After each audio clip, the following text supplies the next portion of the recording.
The hypocrisy penalty. Why we punish inconsistency harder than wrongdoing itself. An organization spends years publicly opposing something. Congress Party in India. Opposing presence of Shri Ram and judgment of Supreme Court awarding the land to Hindus after struggle of 500 years post. The temple was broken down by Aurangzeb to humiliate Hindus and then constructing a mosque over its ruins. Then, the moment that same thing becomes useful to them, the recent theft case, they invoke it without hesitation, sometimes to claim moral high ground over the very position they once dismissed. Research has found people condemn this kind of inconsistency more strongly than they condemn equivalent behavior that was simply openly wrong from the start.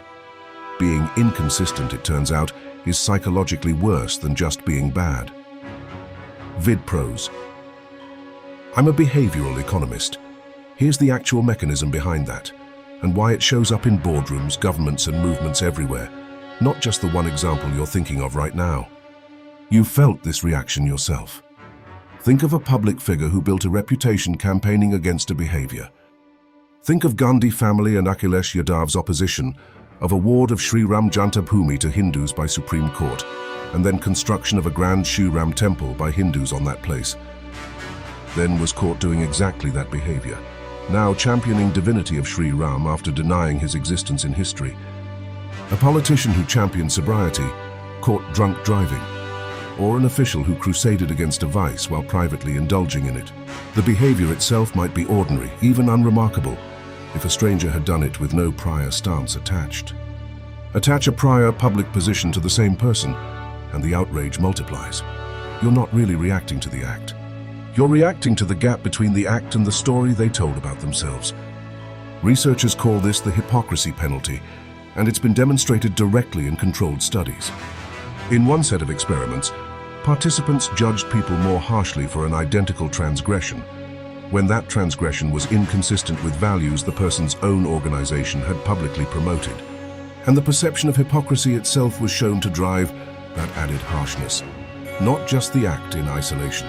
Researchers note that these individuals would likely have faced less condemnation for the very same behavior if they simply hadn't preached against it first. This connects to two mechanisms we've covered elsewhere on this channel. The first is moral licensing.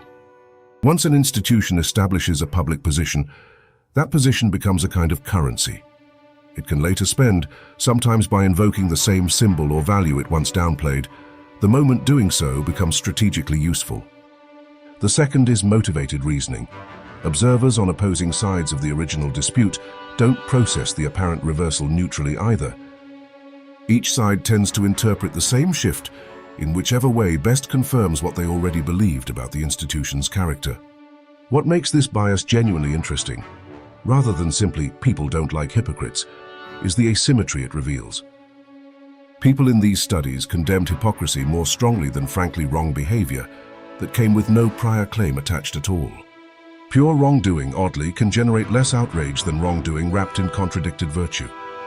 This pattern is so well documented in the corporate world that it has its own academic literature, separate from politics entirely. Corporate hypocrisy arises specifically when an organization proclaims commitment to a cause, yet fails to align its actual actions with that claim.